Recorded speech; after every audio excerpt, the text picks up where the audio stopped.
beautiful line I read not long ago said, the best way to predict the future is to create it, which means to have a vision, and even though the vision is in the air or the sky, then build a foundation under your dreams. And when you see men and women who rise from poverty and obscurity to fame and renown, you invariably see someone who had a vision of what they could be and have and do that was far beyond what they were. Every one of us has had an experience. At one time when we were small, we had a vision of being grown up and having our own cars. And as we grew older, we had a vision of having our own homes and our own families. And as we grew older, we had a vision of traveling and going to Europe. We fulfill all our visions. The wonderful thing is this, is that we always tend to achieve our goals. The problem is that our goals are set so low that even when we do achieve them, they don't turn us on. They don't fill us with enthusiasm. So dream big dreams, if you like, and focus on results, not activities. This is the key. Be clear about the results that you're trying to accomplish. This is one of the keys of peak performance, by the way. All peak performers are result-oriented. All losers or underachievers tend to be activity-oriented. And in activity orientation, what they do is they work very, very hard. Sometimes they work frantically. Sometimes they work longer hours than you do, but they lose sight of the results. Ben Trigo, the strategic thinker, said, very worst thing in the world is to do very efficiently what need not be done at all. And many of us work very, very hard to do very efficiently what need not be done at all. And anybody who's ever had employees will tell you that every single day you come across your employees doing something very diligently, but it's completely irrelevant to the success of the business. So focus on results. Here's a key question to ask yourself in your working life. I think it's one of the most important key questions. I'll give you two. Number one is, what results are expected of me? What results are expected of me? Not what activities, but what results or what outputs, what am I supposed to produce in my job? A second question you can ask yourself is, why am I on the payroll? Why am I on the payroll? What results are expected? The results that are expected of us in selling are sales. And the only time that we are working is when we are doing something that contributes directly to that result. Isn't that true? But of course, why do we do the other things? I've come to the conviction that the reason why we do the other things is because they are fun and easy rather than hard and necessary. I think the major reason why people fail in life, if I can pass this on, which wasn't part of this, but the major reason why people fail in life is because of the expediency factor. That we always do, and we always take the fastest and easiest route to get the things that we want. But the fastest and easiest route in life is almost always the route to failure. It's short-term gain for long-term pain. We do what is fun and easy today instead of what is hard and necessary, and then we have to do what is hard and necessary at the end of our life when it's too late. And you'll find that the willingness and the ability to discipline yourself, to be clear about what it is you want, to be clear where you're going, to be clear about the results that you're expected to accomplish, and then to only work on those results. The ability to discipline yourself to do that is absolutely critical for success. It is not possible to conceive of a person being successful who is not capable of disciplining themselves to do what is hard and what is necessary rather than what is fun and easy. And especially when it comes to managing your time, when it comes to looking at what you should do on a day-to-day basis, focus on results, not activities. Now let me give you a method which has helped me. Write out your goals. All goals have to be in writing, by the way. If you don't have your goals in writing, then they're not really goals at all. They're merely wishes. And as they say, a wish is merely a goal without any energy behind it. Have your goals in writing. Write them out very specifically and clearly, and then do this. Every single morning, rewrite your major goals in the first person singular as though they already existed. Rewrite your major goals every single morning. Now, this should take you about 2 to 4 minutes, maybe 5. You can do it all in a paragraph. For instance, if your goal is to earn $50,000 a year, every single morning write, I earn $50,000 a year. If your goal is to be excellent in real estate, say, I am an excellent salesperson in my field. If your goal is to weigh a certain number of pounds, if your goal is to enjoy a certain kind of life, write down your major goals in the first person singular as though they already existed today every single morning. And then every single evening, take about 5-10 minutes, instead of watching television, just before you turn on the television, say, wait a second, I've got to review my progress. And sit down and review what you've done in the course of the day. And say, what have I done right today? What have I done right that's moved me toward my goals? And second question is, what would I do differently if I had today to do over again? Those 4 steps, by the way, writing and rewriting your goal each morning, reviewing them in the evening, and asking yourself those 2 questions. What did I do right? What did I do that moved me toward my goals today? And what would I do differently if I had the day to live over? If you'll ask yourself those 2 questions, in the next 30 days, you'll accomplish more than you accomplished in the last 6 months. This is the most incredible method I've ever seen. I learned it some years ago. Just rewrite your goals every morning. The only problem with goals is that we don't set enough of them and we don't set them highly enough. You can have anything you want. Imagine you could have anything that you want, anything that you can hold in your mind on a continuing basis, you can have. Anything that you are crystal clear about wanting and are willing to pay the price to get, you can have. So clarity is the key. Be clear about what you want. Be clear about what you have to do to get it. Be clear about your vision. Be clear, speak, walk, talk, and act with clarity. And that's the final point with regard to clarity. I have seen many men and women who have tripped themselves up by being beaters around the bushers, if you like. They are very careful about whatever they say, and by the time they say it, people have gone home for lunch. And one of the keys to success is to be very straight and to be very clear, be very precise. Interesting, one of the reasons why people do not speak to the point is for fear of offending others. Isn't that true? For fear of offending others.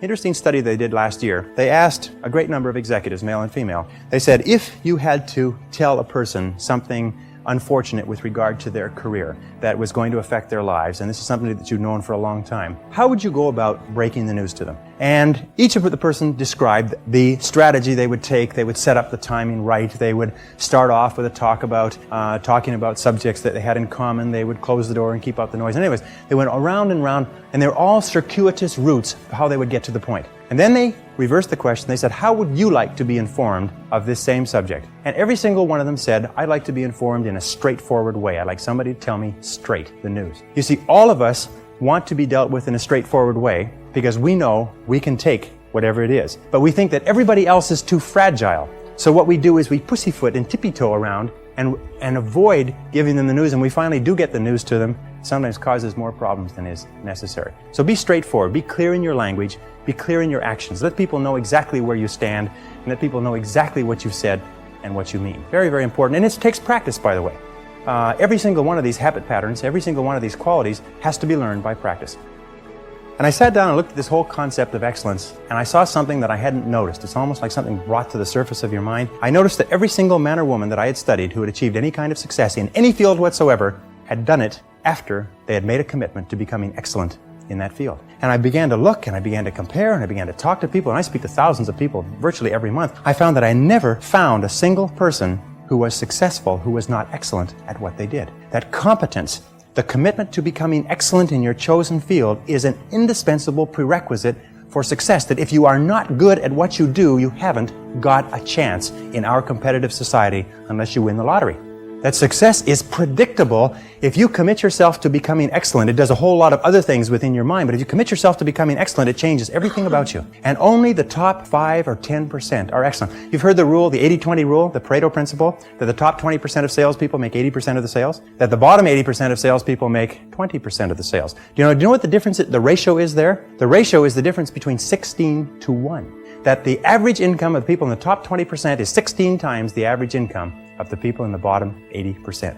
Now, let me ask you a question. Does it mean the people in the top 20% are 16 times better than the people in the bottom 80%? 16 times more experience? Do they work 16 times the number of hours? Do they have 16 times the number of years of education? Are they 16 times more handsome? Are they 16 times anything?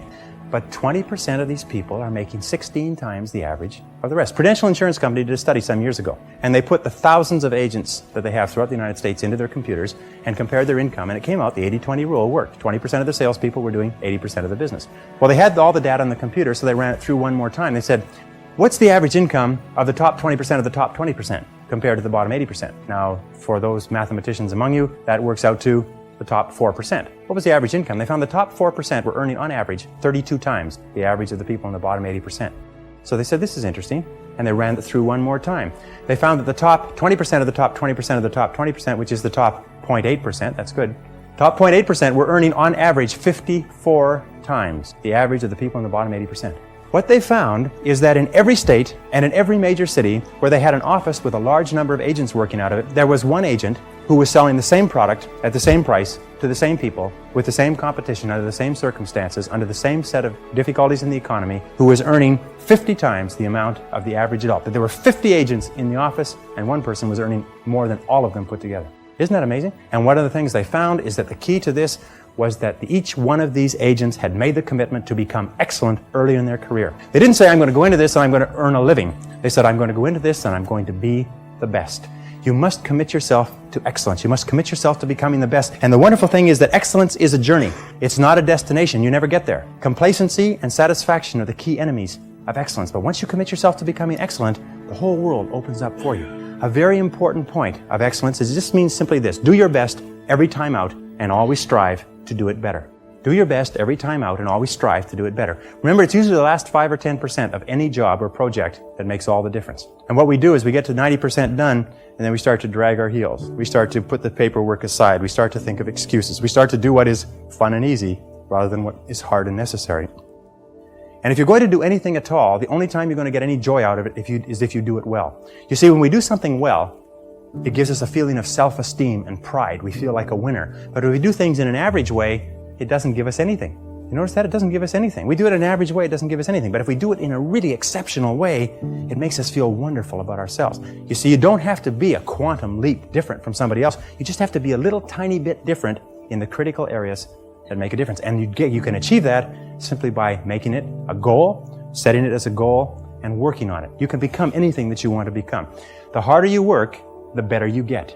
The harder you work, the better you get.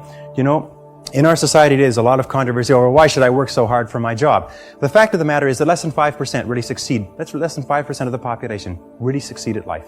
Of 100 people working today, only 1 will be wealthy when they retire. 4 will be financially independent. 15 will have some savings. 80% will be broke and dependent upon charities and pensions. Only 1 or 2% of people in each generation really makes it in life. And in every single study, those people who make it are those who work hard, hard, hard. And if you think that it's hard to be successful, try being a failure. Try coming to the end of the trail with no money, dependent upon pensions, and you don't know what hard is until you try living like that. But if you work hard, the average self-made millionaire in America works 12 to 13 hours a day, works about 60 to 65 hours a week. I'll tell you this with regard to hard work, that in our society, you only work 8 hours a day for survival. Everything over 8 hours is for success. If you're only working 8 hours a day, you better have a rich uncle, or you better have somebody else who's going to take care of you, because 8 hours a day only gets you survival in our society. Because it's so competitive that somebody else is working 9, they've got an edge on you. Somebody else is working 10, they've got a bigger edge on you. Every hour over 8 that you invest is an investment in your future, is an investment in your success. And if you put in the hours over 8, whether it's studying or reading or working, if you put in the hours, it will pay off, and it will pay off in spades. It's like throwing seed in the ground. When you throw a seed in the ground, the plant that comes up is not just one seed, it's hundreds of seeds. There's a crop that you put in, but you must put the seed in the ground first. The market only pays excellent rewards for excellent performance. It pays average rewards for average performance. It pays below average rewards for below average performance. And I talk to men and women all over America who are unhappy, and they're sad, and they don't like their work, and you know why? It's because they're not good at what they're doing. Well, let me give you a couple of key points. First of all, you'll never have a feeling of self-esteem and self-worth. You'll never feel wonderful about yourself until you know that you are good at what you're doing. Number 2 is if you do not love your work enough to want to be the best at it, get out of it the way you would get out of a burning house. Do not stay at a job that you do not love, because it is the high road to failure, dissatisfaction, frustration, and unhappiness in life. Develop a sense of urgency. A sense of urgency is a quality that is possessed by only 2% of the population. 2% of the population do things fast. 2% of the population have a bias for action. Imagine if you owned a company and you had 2 people in the company, and both of them were reasonably well talented, both of them were doing reasonably well, except one person had a sense of urgency and did things fast. And every time you give them something to do, they took it and they ran with it like a ball player catching a fumble and running for the goal line. The other person got to it after lunch, or maybe next Monday, or no rush, week's almost over, Thursday afternoon, and so on. Which one would you give additional responsibility to? Which one would you promote? Which one would you spend money training? Which one would you send to places where you needed help? It's always the person with a sense of urgency. The Gallup organization that just did a wonderful book called The Great American Success Story, they surveyed 1,500 people in Marquis Who's Who in America, 1,500 of the most respected men and women in America, and they asked them, what do you consider to be the most important single quality of success? And they agreed almost unanimously on common sense. Just common sense. Good common sense. As my friend Charlie Jarvis says, the average person has an enormous amount of common sense because they haven't used any of it yet. You can train your mind to have common sense. You can train your mind to think things through before acting. In my experience, action without thinking is the cause of every failure. Action without thinking is the cause of every failure. And common sense comes from taking the time to think things through before you act. Listen to your intuition. Your intuition is one of the best guides that you possibly have. You know from some of the other work that we've done is that each person has inside them an intuitive sense which will always give you the exact right answer for you. They've done some studies between men and women. When they test women's intuition, you've heard of women's intuition, everybody's heard of women's intuition, they find that when you give men and women tests and they're asked to answer on the basis of their intuition, men's intuition is equally as accurate as women's intuition. The only difference is that in real life, women have the intelligence to listen to their intuition, which is why they're smarter than men. And men do not listen to their intuition. Instead, they override their intuition because they're trying to get something they want the fastest and easiest way, even if their gut feeling says don't do it. Your intuition will always give you the most accurate answer for you. It's almost like an inbuilt computer that will take all of your life experience and knowledge and everything going on around you and give you exactly the right answer. So listen to your intuition. Learn from your setbacks. This is one of the characteristics of high-performing men and women, is that every single time they have a problem or a difficulty, they sit back and they dissect it and they learn everything possible from it. They try to develop general principles. From each setback, they say, what is the valuable lesson I can learn? So you take a look at everything that has happened to you, take a look at the very most difficult experience that you're in right now, and ask yourself, what is the most valuable lesson I can learn from this experience? And believe me, if you look for the lesson, in the Bible it says, seek and ye shall find. It doesn't say seek and occasionally you might find something. It says seek and ye shall find. If you look for the valuable lesson or the seed of an equal or greater advantage or benefit in every difficulty, you will find it. It's always there. And I love the line from Socrates that says, the unexamined life is not worth living, which means that the life where you do not take the time to reflect on your experiences. Aristotle said that wisdom is an equal measure of experience plus reflection.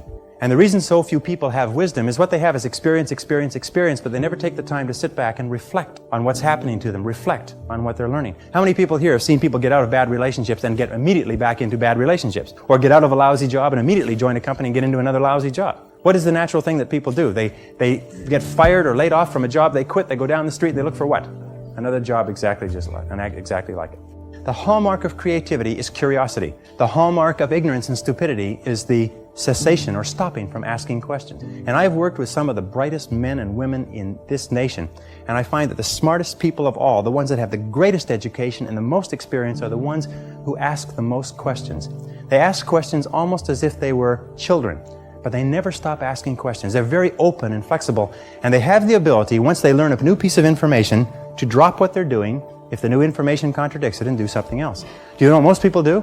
Most people keep on doing what they're doing until they run into a wall. As they say, the more you do of what you're doing, the more you'll get of what you've got. Someone pointed out to me not long ago, and I think it's very true, is that all changes in our life come with the input of new information. That if we do not have new information, we keep on doing the same thing forever as the result of inertia.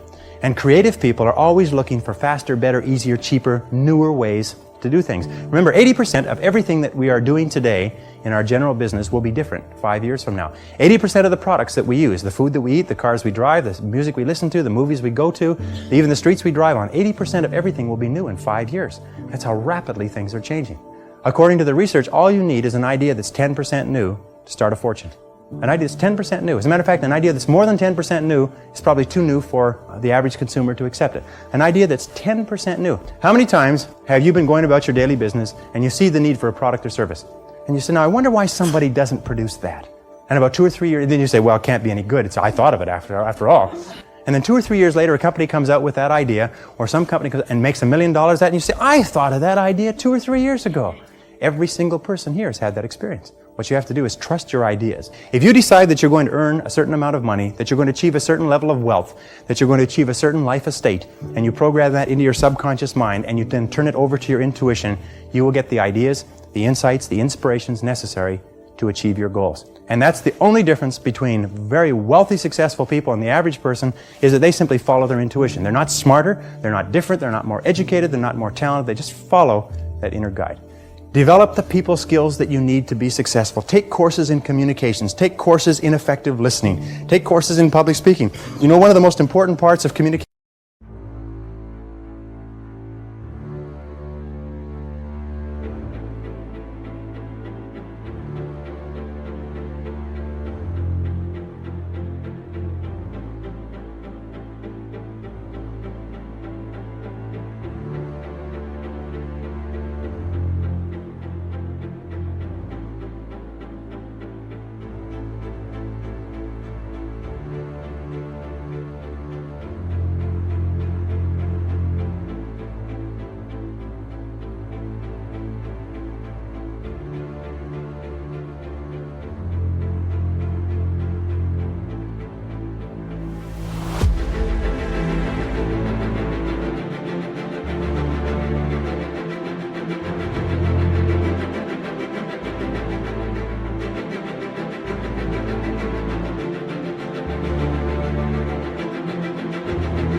to get along well with others is the size of your vocabulary. You've probably heard that before. The size of your vocabulary, your ability to express yourself orally, your ability to stand on your feet, your ability to write effectively and get your point across to others will have a tremendous impact on your life, because you cannot imagine a successful person who cannot communicate effectively with other people. And you can develop the capacity to be an excellent communicator. If you were to learn one new word a day, if you were to make an effort by carrying a dictionary around, I have taught myself French, Spanish, German, and smatterings of about 10 other languages. And the way I taught myself that was I learned the basic vocabulary, I studied it, learned the basic vocabulary, and I carried a dictionary around with me. And every time I saw a word I didn't know, I looked it up in the dictionary. And within a very short period of time, I could eat, live, walk, talk, and speak fluently in those three societies. And I've traveled all over the world in those three languages. The Carnegie Institute of Technology did a study about 10 years ago now, and they studied 10,000 men and women who were let go from their companies. And they found that 95% of the people who were let go from their companies were let go because of their inability to get along with others. This is caused by low self-esteem more than anything else. In my estimation, those of you who know that low self-esteem, more than anything else, causes our personality problems. Not liking ourselves, not accepting ourselves, feeling inferior inside, causes us to lash out at other people. And the wonderful thing is that if you're clear about your goals and you're committed to becoming excellent and you concentrate single-minded on what is important to you, you have a tendency to like yourself more. Your self-esteem goes up. Your ability to get along with other people goes up. But if you have no goals and you're not very good at what you do and you're just doing whatever comes to hand, then your self-esteem goes down.